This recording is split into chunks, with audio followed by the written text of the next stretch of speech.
कि सब जानते हैं कि अगर किसी को भूत प्रेत पोजेस करे, यानी अगर किसी को भूत प्रेत बाधा हो जाती है, तो हम उसके सामने हनुमान चालीसा, दुर्गा कवच या फिर कोई ऐसी मंदिर या फिर ऐसी मस्जिद ले जाते हैं जहाँ से उस प्रेत बाधा को छुड़ाया जाता है।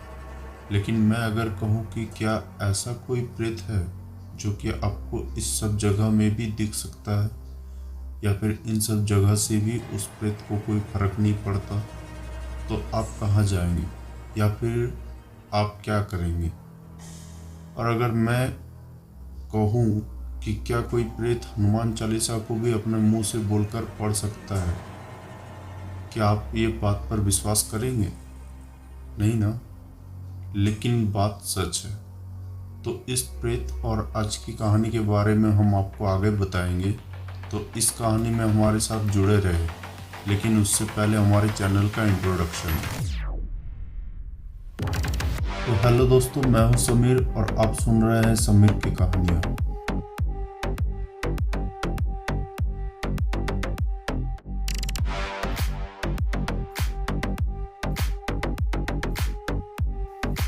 और आज की कहानी स्टार्ट करने से पहले आपको बता दें कि हमारे चैनल को लाइक और सब्सक्राइब कर दें और साथ ही साथ बेल आइकन को प्रेस कर दें, ताकि हमारे आने वाली अनोखी और दिलचस्प स्टोरी का आप अच्छे से आनंद ले सके और हमें कमेंट करके बताएं कि आपको हमारी कहानी कैसी लगी। और दोस्तों, कुछ दिन से हम देख रहे हैं कि आप हमारे चैनल में आते हैं, कहानी कंप्लीट सुनते हैं और चले जाते हैं, लेकिन सब्सक्राइब करना भूल जाते हैं। इसलिए आप सभी से रिक्वेस्ट है कि आप पहले ही हमारे चैनल को सब्सक्राइब कर दें, ताकि आप हर बार एक नया रियल स्टोरी या फिर टॉपिक का आनंद ले सकें। और सब्सक्राइब करने से ये फ़ायदा होगा कि मैं जैसे ही अपना अगला स्टोरी या फिर टॉपिक को अपलोड करूँगा, तो नोटिफिकेशन के द्वारा आपके पास से फिर से जुड़ जाऊँगा। और अगर हो सके तो हम कोशिश करेंगे कि हर सप्ताह में एक से ज़्यादा स्टोरी हम आपके लिए लेके आ सके।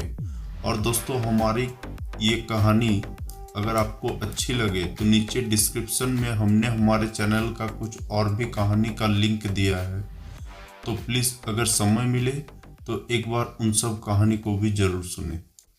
और आज की कहानी स्टार्ट करने से पहले आप सभी को बता दें कि आज की कहानी थोड़ी बड़ी है, साथ ही साथ पूरी तरह से रोमांचित होने वाली कहानी है। तो कोई भी बीच में कहानी को स्किप ना करे, वरना आपको कहानी में क्या हुआ कुछ समझ में नहीं आएगा। तो दोस्तों, चलिए आपको लेके चलते हैं आज की कहानी की ओर।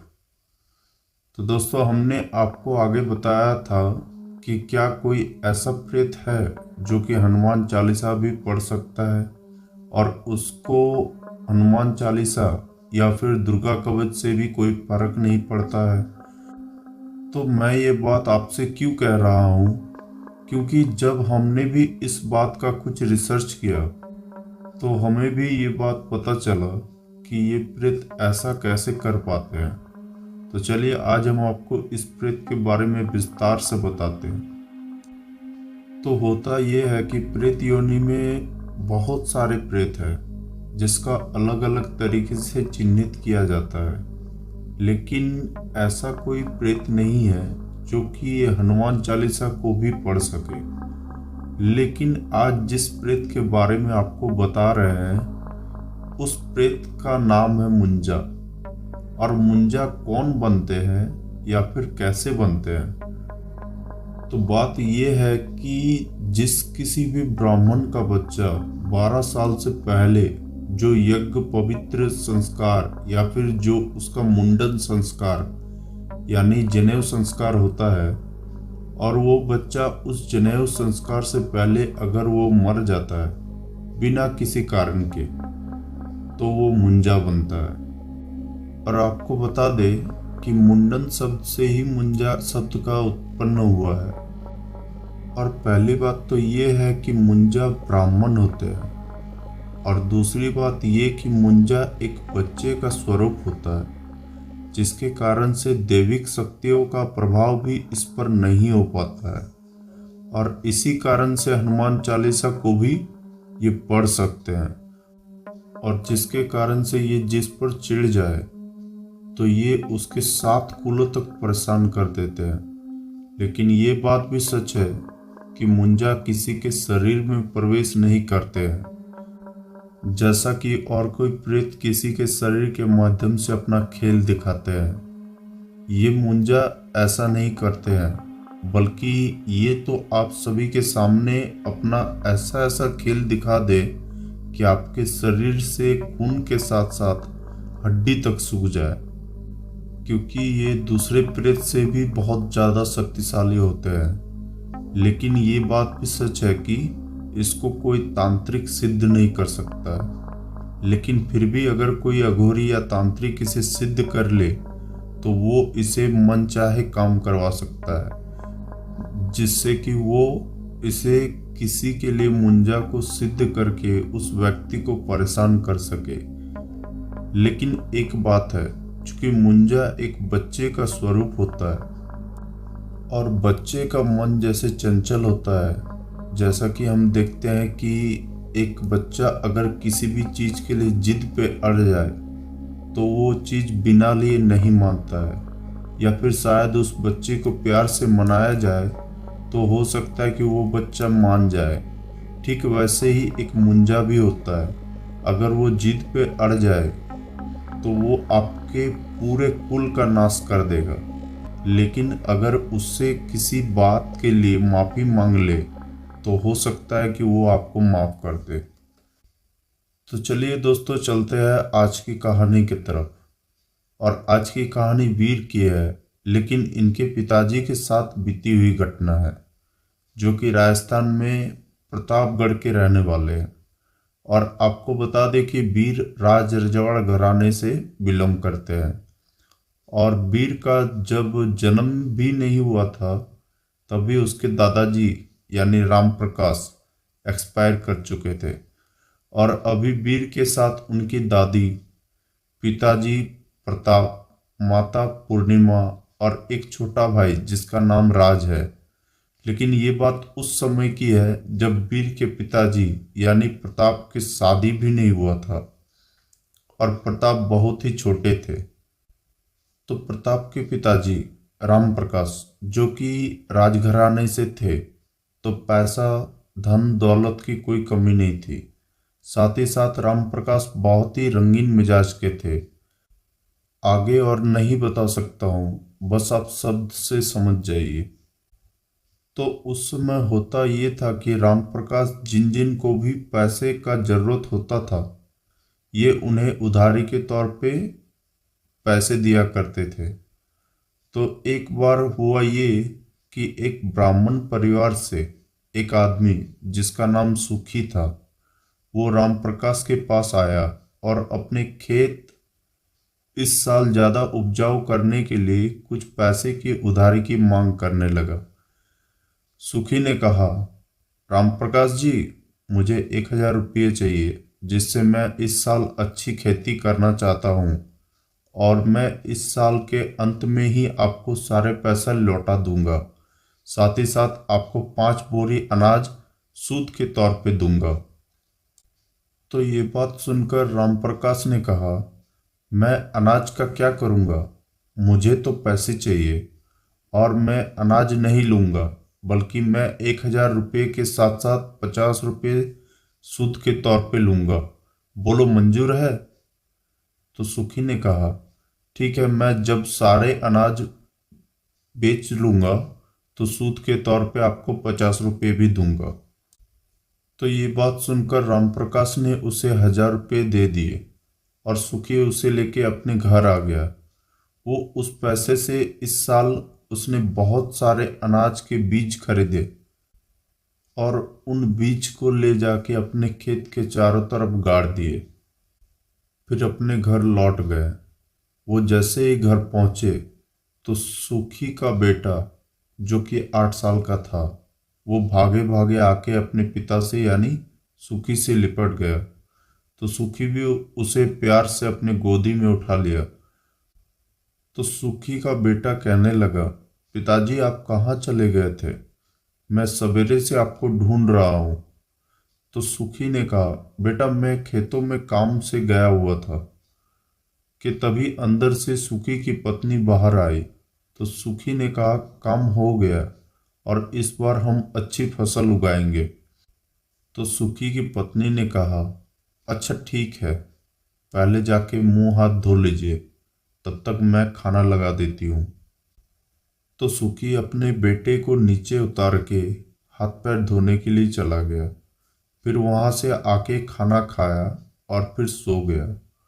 और फिर कुछ दिन बीतने के बाद पता नहीं क्या हुआ कि इस साल बरसात के समय होने के बावजूद भी ठीक से बरसात नहीं हो रही थी। और फिर जब बरसात होना शुरू हुआ तो इतना हुआ कि सुखी ही नहीं बल्कि वहाँ के जितने भी सारे किसान थे सभी के फसल खराब हो गए। और फिर जिसके कारण से सुखी का भी बहुत नुकसान हो गया। और इस बात की जानकारी सुखी ने जैसे ही राम प्रकाश को दी तो राम प्रकाश ने सुखी से पैसे की मांग करने लगे। तो सुखी ने कुछ समय मांगा तो राम प्रकाश ने कहा, मैं तुम्हें कोई समय नहीं दे सकता हूँ, मुझे मेरे पैसे चाहिए, नहीं तो एक दूसरा उपाय भी है जिससे तुम्हें पैसे देने की कोई ज़रूरत नहीं है। तो सुखी ने कहा, वो क्या है? तो राम प्रकाश ने कहा, तुम अपनी पत्नी को 15 दिन के लिए मेरे पास भेज दो और उस 15 दिन के बाद मैं तुमसे कोई पैसा नहीं लूँगा। तो ये बात सुन के सुखी पूरे गुस्से में आ गया और सुखी ने कहा, भले ही मैं अपनी सारी खेत बेच दूंगा, लेकिन मैं 2 महीने के अंदर ही तुम्हारा सारा पैसा दे दूंगा। तो ये बात पे राम प्रकाश ने कहा, ठीक है, तुम मुझे 2 महीने के अंदर सारे पैसे लौटाओगे, नहीं तो मुझे 15 दिन के लिए तुम्हारी पत्नी मेरे पास छोड़ के जाओगे। तो सुखी ने और कुछ नहीं कहा और वो वहां से अपने घर वापस लौट गया। लेकिन कुछ ही दिन बाद लगभग 1.5 महीने के आसपास उनके बेटे का मुंडन होना था। तो उसकी पत्नी ने सुखी को कहा कि मुंडन में बहुत सारे खर्च होना है और हमारे पास पैसे नहीं है। तो सुखी ने कहा, ठीक है, मैं कुछ पैसे का व्यवस्था करता हूँ। तो सुखी जैसे तैसे कुछ पैसे का जुगाड़ करके अपने बेटे का मुंडन करने के लिए तैयारी करने लगा। और आपको भी पता होगा कि मुंडन से पहले बहुत सारे पूजा पाठ अनुष्ठान करने होते हैं और फिर तब जाके यज्ञ पवित्र संस्कार या फिर जो उसका मुंडन संस्कार यानी जनेऊ संस्कार हो पाता है। तो सुखी अपने बेटे का जनेऊ संस्कार का कार्यक्रम करवाता है, लेकिन पता नहीं ये बात राम प्रकाश को कैसे खबर लग जाती है, जिससे वो पूरा गुस्से में अपने बंदूक और कुछ अपने सिपाही को लेके सुखी के घर की ओर चल देता है। और वहाँ जाके जब ये सारे कार्यक्रम होते हुए देखता है तो राम प्रकाश और भी गुस्से में आ जाता है और वो चीखते हुए सुखी को बुलाता है, सुखी, तुम्हें मुझे देने के लिए पैसे नहीं है, लेकिन अपने घर में जनेऊ संस्कार करने के पैसे हैं। आज मैं कुछ नहीं जानता हूँ, तुम्हें मुझे मेरे सारे पैसे देने होंगे, नहीं तो मैं तुम्हारी पत्नी को अभी यहाँ से लेके जाऊँगा। तो ये बात सुनकर सुखी पूरे गुस्से में आ जाता है, जिससे राम प्रकाश से हाथापाई हो जाती है और राम प्रकाश इस हाथापाई को बर्दाश्त नहीं कर पाता है और वो सीधे ही सुखी की ओर अपना बंदूक तानकर गोली चला देते हैं। लेकिन गलती से वो गोली सुखी के बच्चे को लग जाती है, जिससे सुखी का बच्चा वहीं पे मर जाता है। तो ये सब देख के सुखी और उसकी पत्नी पूरा रोने लगते हैं। सुखी की पत्नी वही अपने बेटे की लाश के सामने रोते रोते राम प्रकाश को श्राप देती है, जा, आज तूने जैसे एक ब्राह्मण कुल का नाश किया है, ठीक वैसे ही तुम्हारे कुल का भी नाश होगा।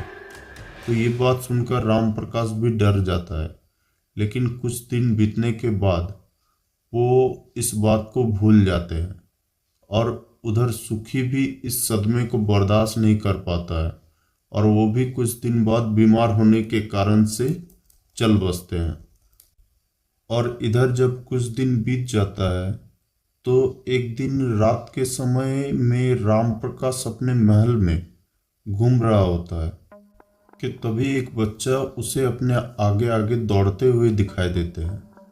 तो राम प्रकाश जैसे ही आवाज देते हैं, कौन है, कौन भाग रहा है, रुको, कि तभी वो बच्चा रुक जाता है, जो कि देखने में एक ब्राह्मण का बच्चे के जैसे ही पीछे से दिखाई देता है। तो राम प्रकाश फिर से कहता है, कौन है, इधर घूमो और मेरे सामने आओ। तो ये बात सुनकर जब वो बच्चा राम प्रकाश की तरफ मुड़ता है, वो शरीर से देखने में एक पंडित बच्चे जैसे कि एक जनेधारी बच्चा होता है, बिल्कुल ही वैसे ही देखने में लगता है। लेकिन राम प्रकाश की नज़र जब उसके चेहरे की तरफ पड़ती है तो राम प्रकाश उसे देख के बहुत ही डर जाता है, क्योंकि उस बच्चे में उसका बेटा यानी प्रताप का चेहरा उसे नजर आता है, जिसके कारण से राम प्रकाश एकदम दहशत में आ गया और वो बच्चा पूरा हंसते हंसते भागते हुए आगे अंधेरे के तरफ चला गया। लेकिन राम प्रकाश का हिम्मत शायद जवाब दे रहा था और इसलिए वो आगे ना जाते हुए वो सीधे अपने कमरे में लौट गया।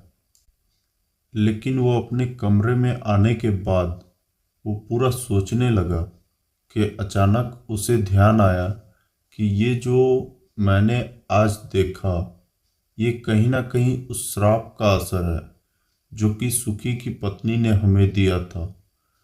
राम प्रकाश किसी तरह से रात तो काट ली, लेकिन जैसे ही सवेरा हुआ वो सीधे एक पंडित के पास जाके पहुंचा, जो कि एक सिद्ध पुरुष थे।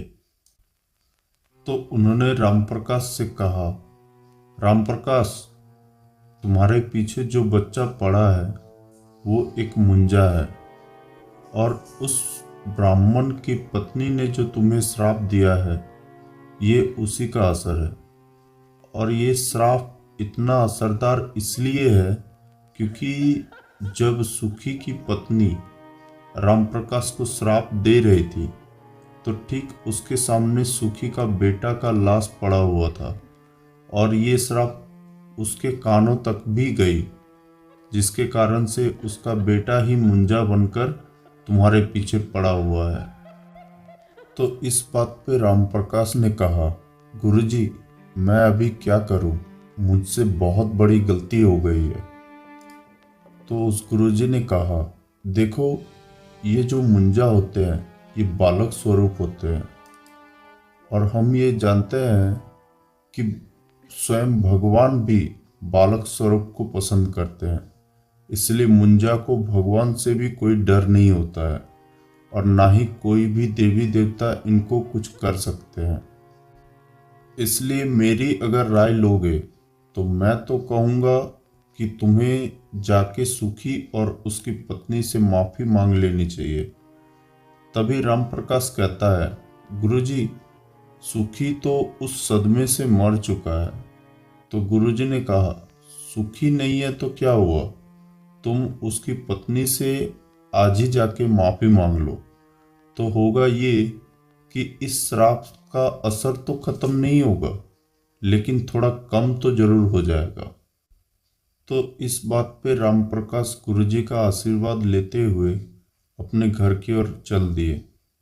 लेकिन जब वो घर जा रहे थे कि तभी उसको एक अर्जेंट कुछ काम याद आ गया, तो वो उसे पूरा करने के लिए चला गया और फिर वहाँ से लौटते लौटते उसे शाम हो गई। फिर राम प्रकाश जैसे ही अपने घर पहुँचे तो उसने अपने परिवार को सारी बात बताई और फिर अपने परिवार के साथ ही अपने गाड़ी से सुखी के घर के लिए निकल पड़ा। लेकिन ये बात उस मुंजा को पता चल गया, जिसके कारण से वो बीच रास्ते में ही खड़े होकर राम प्रकाश को रुकने के लिए इशारा करने लगा। तो राम प्रकाश वहीं पे अपनी गाड़ी रोक दी। फिर जैसे ही वो अपने गाड़ी से बाहर निकला तो उसने अपने पास आने का इशारा करने लगा। और फिर राम प्रकाश जैसे ही उसके पास गया तो वो मुंजा ने राम प्रकाश का गला पकड़ लिया और उसका गला दबाने लगा और राम प्रकाश पूरा चीखने लगा, बचाओ बचाओ। तो ये बात सुनकर राम प्रकाश की पत्नी जैसे ही गाड़ी से बाहर निकल के राम प्रकाश की ओर गई तो उसने देखा राम प्रकाश मर चुके थे। लेकिन राम प्रकाश की पत्नी ने रोते रोते राम प्रकाश को वहीं पे छोड़ के वो सीधे सुखी के घर की ओर निकल पड़ी, क्योंकि राम प्रकाश की पत्नी को भी ये बात पता थी कि ये सिलसिला अगर यहीं पे नहीं रोका गया तो इसका असर हमारे 7 पुरुषों तक चलता रहेगा। और फिर कुछ ही देर बाद राम प्रकाश की पत्नी सुखी के घर पहुंच गए और सुखी के पत्नी से जाके मिले। लेकिन सुखी की पत्नी ने जैसे ही समझा कि ये राम प्रकाश की पत्नी है तो सुखी की पत्नी ने उन्हें अपने घर से बाहर निकल जाने को कहा। तो राम प्रकाश की पत्नी ने रोते रोते कहा कि आपका गुस्सा एकदम जायज़ है, लेकिन आपने जिनको श्राप दिया है वो अभी अभी आपके श्राप के वजह से ये दुनिया छोड़ के चले गए। और ये बात बोलकर पूरा रोने लगी। तो ये बात सुनकर सुखी की पत्नी को भी थोड़ी दया आ गई। उन्होंने उन्हें चुप कराया और फिर राम प्रकाश की पत्नी के साथ सीधे राम प्रकाश के मृत शरीर के पास जाके पहुंचे। लेकिन ये सब जैसे ही वहां पहुंचे तो वहां के सभी ने उस बच्चे को राम प्रकाश के शरीर के पास खड़े होकर जोर जोर से कुछ मंत्र चैंट करते हुए सुना।